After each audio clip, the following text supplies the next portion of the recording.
Esse é um vídeo bastante especial porque nele a gente vai conversar sobre uma conquista minha do ano de 2023. Eu finalmente entrei no doutorado. E é por isso também que, coincidentemente, esse é o meu primeiro vídeo da linha editorial aqui do canal, que se chama Diário de Pesquisa, onde até então o Alisson já vinha fazendo vídeos sobre a vida dele como um pesquisador desde que ele entrou no doutorado. Desde que eu terminei o mestrado em 2017, eu comecei a pensar e elaborar se faria sentido ou não fazer doutorado. Naquela época, a conclusão que eu cheguei é de que eu não tinha interesse em fazer e iniciar um doutorado. Na verdade, eu estava muito mais animada para explorar um pouco mais o mercado de trabalho. Eu tinha conhecido a área de dados. Se você assistiu a alguns vídeos do canal, você sabe que foi durante o mestrado que eu me apaixonei pela área de dados. Eu fiz bastante visualização de dados, aprendi a fazer modelagem de dados, me aproximei disso e era um momento inicial também dessa área, né? Depois, nos anos que se seguiram, a ciência de dados cresceu bastante no Brasil e certamente foi um caminho muito legal para explorar. Agora a gente está em 2023, se passaram quase 6 anos desde que eu defendi o meu mestrado e sim, nesse momento passou a fazer sentido para mim, para o meu desejo, enfim, para a forma como eu estou vendo o mundo, entrar no doutorado e iniciar essa vida de pesquisadora. E a semente principal para essa decisão foi a curiosidade, a vontade de aprender.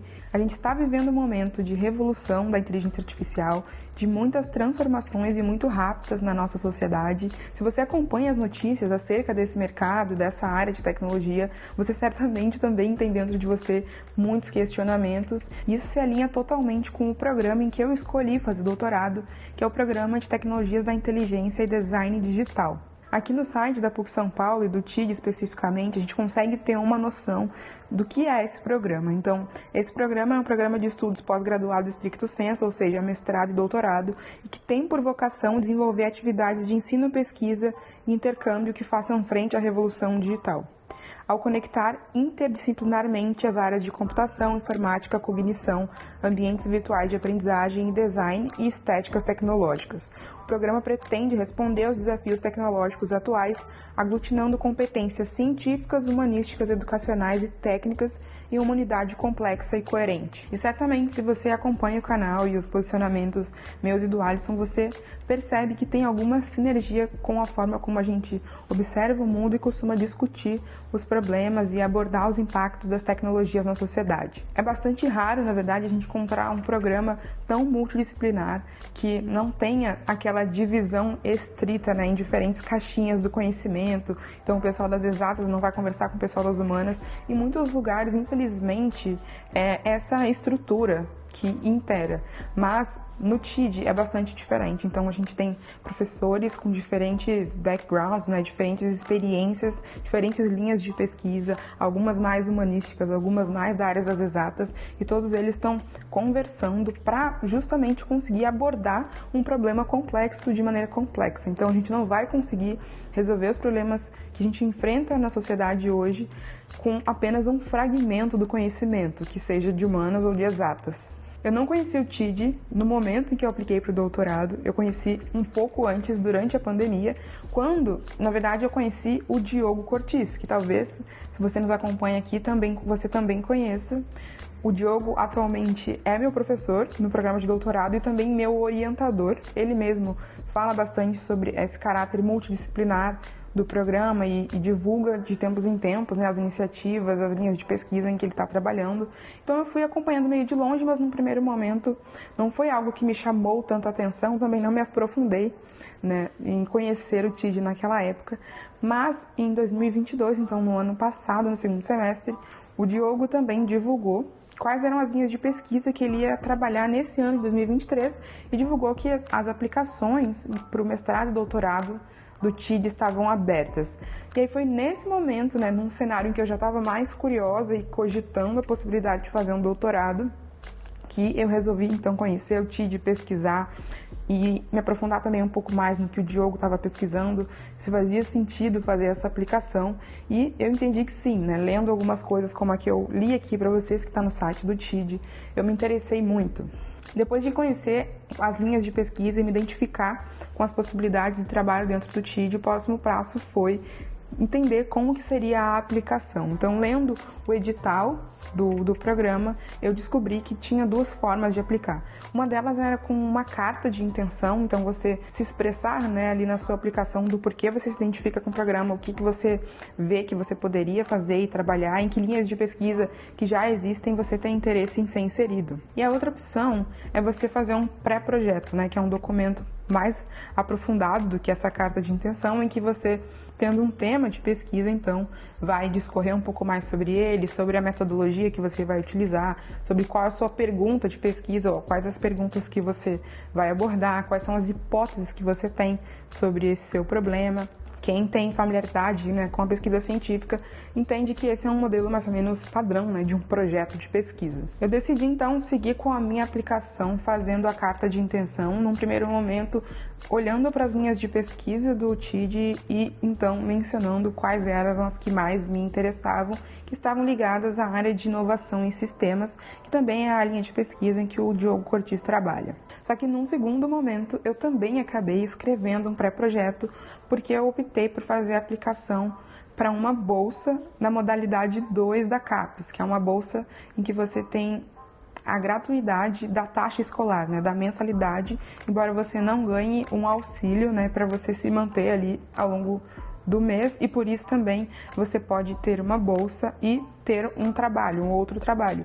E como eu tenho esse trabalho aqui na internet, né, produção de conteúdo, a nossa empresa, que é o Programação Dinâmica, essa é a modalidade de bolsa que faria sentido. A título de curiosidade, eu vou mostrar rapidamente o formato da carta de intenção que eu fiz para aplicação, para você também perceber que mesmo sendo uma carta, né, uma justificativa, ela segue também um modelo de um trabalho acadêmico. Então, tem capa, tem contracapa e tem realmente uma linguagem formal para a gente poder fazer essa comunicação. Então, inicialmente eu me apresento aqui na carta e digo qual a linha de pesquisa que eu estou interessada, por quê, trago algumas justificativas, né, da relevância dessa escolha, desse tema que eu gostaria de trabalhar, trazendo referências bibliográficas. Mesmo aqui também nessa justificativa eu já coloquei algumas perguntas de pesquisa, algumas hipóteses que eu levantei sobre o tema que eu mencionei aqui, que eu gostaria de trabalhar. E, num segundo momento, o que eu fiz então na hora de elaborar o meu pré-projeto foi aprofundar aquelas justificativas que eu já tinha elaborado na aplicação. E o recorte que eu escolhi então para essa minha pesquisa, o que seria o tema, foi investigar as interações com avatares hiperrealísticos no contexto de ambientes imersivos. Então, primeiro, né, o que são avatares hiperrealísticos? Eu vou colocar aqui na tela alguns exemplos para você entender. Things like raising an eyebrow, squinting, widening my eyes, or scrunching my nose. We see this as a first step at applying technology to solve that really important problem that we often want to be together and we can't. It was like she was here. I need performance capture to work like a mirror. I need it to capture whether I'm acting scared or angry. And sometimes, all I need is a look. E em relação a ambientes imersivos, eu me refiro a ambientes de realidade virtual, de realidade aumentada. Então, um ambiente que simula muito ou que imita o nosso ambiente aqui físico e real, tenta se parecer muito com ele, o que seria o que muita gente hoje está chamando de metaverso. Uma curiosidade que vem muito quando eu falo para as pessoas sobre esse tema é de onde eu tirei isso, e certamente teve a ver com a minha experiência enquanto estava nos Estados Unidos no segundo semestre do ano passado, quando eu fui acompanhando o Alisson, que foi fazer um estágio na Meta, trabalhando inclusive nesse contexto de avatares hiperrealísticos, e foi lá que eu me dei conta não só do que a Meta estava fazendo, né, não por dentro, porque eu não tinha acesso a informação privilegiada nenhuma, mas eu tive curiosidade, porque ele estava trabalhando com isso, eu comecei a acompanhar o que a empresa estava falando sobre nas conferências abertas que eles fizeram no ano passado, e aí eu também descobri, né, outras empresas que estão trabalhando com isso. A Google tem um projeto específico para lidar com esse tipo de coisa, que é o projeto Starline. A Unreal, né, tem um projeto bem grande, que é o MetaHuman, que eles estão investindo muito nisso. E outras empresas também estão investindo nesse tipo de avatar hiperrealístico, que é a ideia de representar humanos em um ambiente virtual da forma mais fidedigna possível. Idealmente, de forma que em algum momento a gente não consiga diferenciar um avatar de uma pessoa quando a gente está olhando, né, para a representação de uma mesma pessoa. E isso por si só me intriga bastante, porque eu acho que, assim como a interação com outros tipos de ferramentas, tecnologias, a gente tem lidado muito com IA generativas, né? Esse é o assunto do momento, ChatGPT, Midjourney, no caso de imagens, e as interações com esse tipo de ferramenta, elas transformam também a nossa cognição, a forma como a gente pensa e produz conhecimento, e certamente a interação com avatares hiperrealísticos, imagina num cenário em que eles sejam indistinguíveis de pessoas, isso vai ter efeito sobre a nossa cognição, quer dizer, isso vai não, né? Isso poderia ter efeito, é uma hipótese que isso vai ter efeito sobre a nossa subjetividade, sobre nosso entendimento do que é a intimidade artificial, pensando na interação, inclusive, com avatares que se pareçam muito com humanos, mas que, na verdade, não são humanos. Então, como que essas relações vão se dar?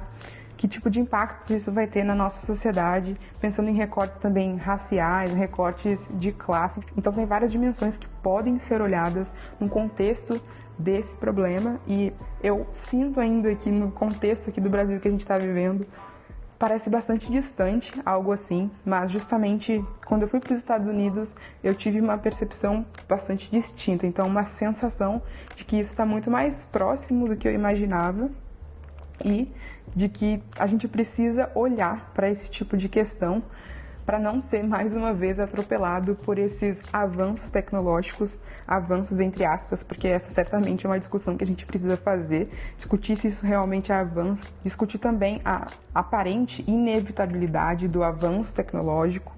Então, todas essas questões estão em jogo e devem ser abordadas e refletidas, e é nesse momento que eu estou no doutorado começando a fazer esse tipo de reflexão. A boa notícia no fim aqui, né? Eu fui aprovada para o doutorado, também consegui a bolsa na modalidade 2 da CAPES, para a qual eu apliquei, e aí já tem um pouco mais de um mês que eu me inscrevi para algumas disciplinas, já pensando em cumprir os créditos obrigatórios de disciplinas do doutorado. Então, vou compartilhar também com vocês que disciplinas são essas.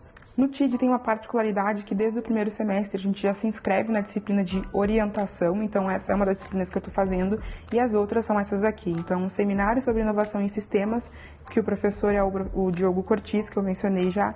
Um seminário em estudos de caso e laboratório em ciências cognitivas, com o professor Sérgio Basbaum.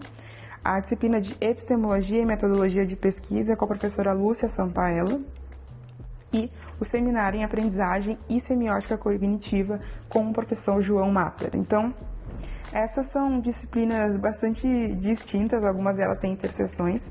A disciplina que mais se difere aqui é a disciplina de aprendizagem e semiótica cognitiva, e é justamente porque um dos requisitos é fazer uma disciplina de uma outra linha de pesquisa que não a que você escolheu, e essa disciplina está aqui por isso, embora, né, eu a tenha escolhido porque sim, eu também tenho interesse no assunto que ela vai tratar, que é a questão da aprendizagem em ambientes virtuais. Isso me interessa bastante, até porque, como vocês sabem, eu produzo conteúdo, sou professora e palestrante. Por essa razão, aprofundar o meu entendimento do que é o estado da arte no ensino à distância, no ensino online, no ensino híbrido, né? Existe o blended learning, enfim, todas essas teorias de aprendizagem, elas me ajudam bastante também com esse meu trabalho aqui, e essa disciplina está fazendo bastante sentido por causa disso.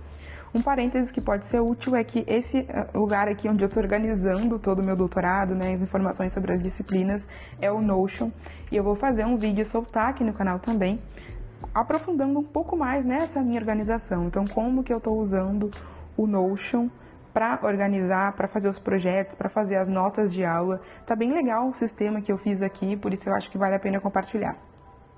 Mas não nesse vídeo, porque o nosso tópico aqui é outro. Por fim, eu acho que vale a pena dar uma visão geral de como foi esse início do doutorado e quais são as minhas expectativas.